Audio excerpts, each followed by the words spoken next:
Hey, William United Fellowship.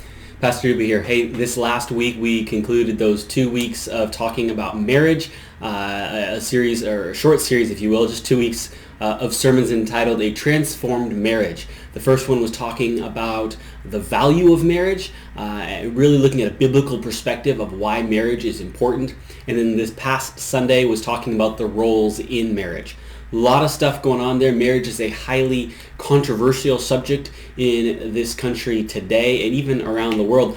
But I want to ask you something very specific. If you are a married person, I want to challenge you to do something this week. This last Sunday, at the close of my message, I said something that I hope that you heard and connected with you. I said this: pride suffocates marriage.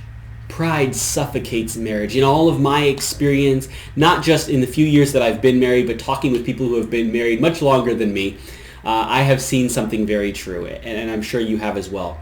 When pride becomes a part of your relationship with your spouse, problems seep in, and sometimes those problems can consume your relationship or how you interact with one another.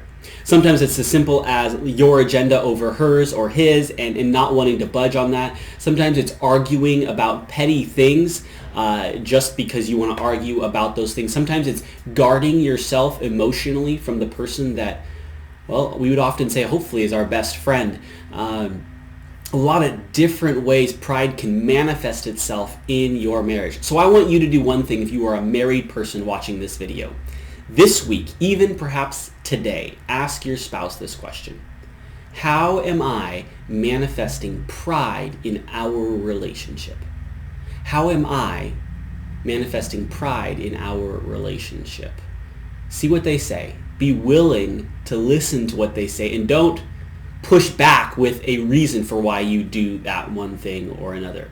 Maybe this will require some thought on your part, but ask each other that question. How am I manifesting pride in our relationship?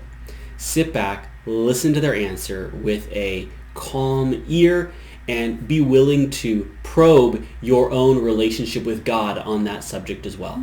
That's it for today. Think about that this week. Jump into a gospel community or talk with some friends this week about marriage and what God has to say about the roles of marriage. I'll see you all next time. Thanks.